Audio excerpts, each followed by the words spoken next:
Signs of the migrant surge, like these pans left behind, are obvious on the border. But experts say the problem is increasingly being felt across the nation in areas far from the Rio Grande Valley.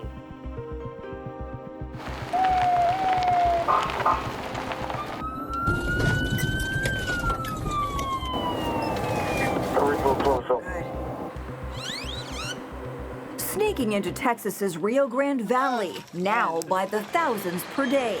Most traveling through multiple countries to get here in search of the American dream. Were you worried that once you got here, if they would let you in or not? Yes, I was worried, but God granted this opportunity. Record numbers taking that same chance, nearly all paying smugglers to get them here, then turning themselves into border agents. And within hours, dropped off by the dozens at area shelters. Bus stations. We supply them with backpacks that'll have water and blankets, masks, a snack pack. And even airports. On our plane to Dallas, migrants packed the flight, some with first-class tickets.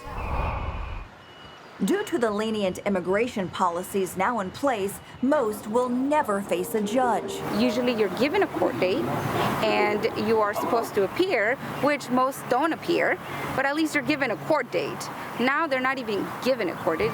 Once again, we have to begin with the rising cases of coronavirus in the U.S. Not to mention, this is all happening during a pandemic. Forget temperature checks, as Border Patrol only tests migrants with symptoms. Others are checked at pop-up sites like this one at the Brownsville bus station.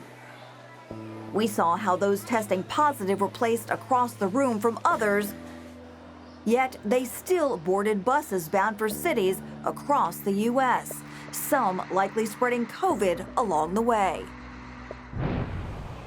Organizations like Catholic Charities are also in the middle of the chaos.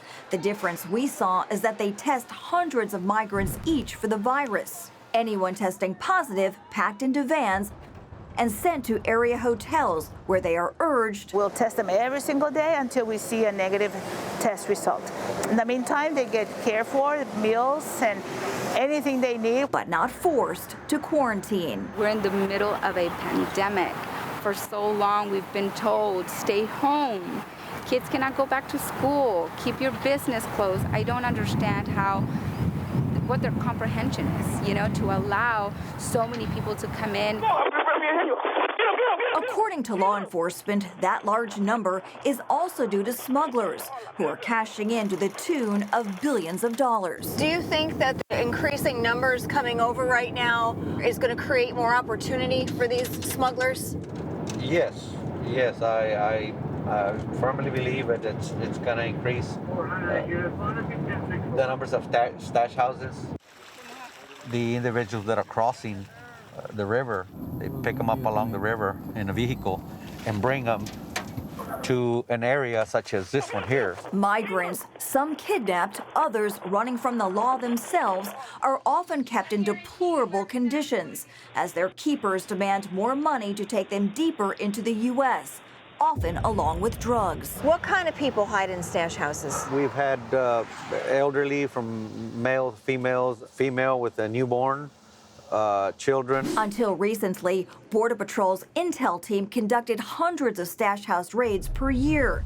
But we're told many have been reassigned to caring for the migrants once they cross the border, leaving law enforcement to catch smugglers on the next leg of the journey on the nation's highways and back roads. They try alternative routes. They're always looking to find different routes to smuggle, whether it's humans or narcotics.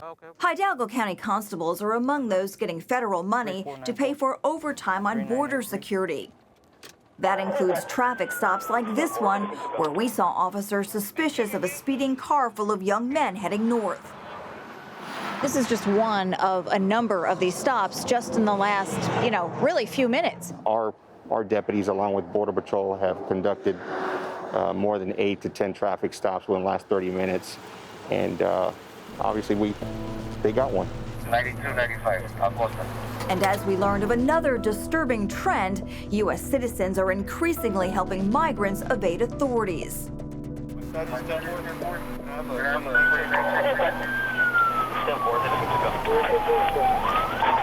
All of this leading to the same question: who and how many more migrants get away each day? In Hidalgo County, Mergener, CBN News.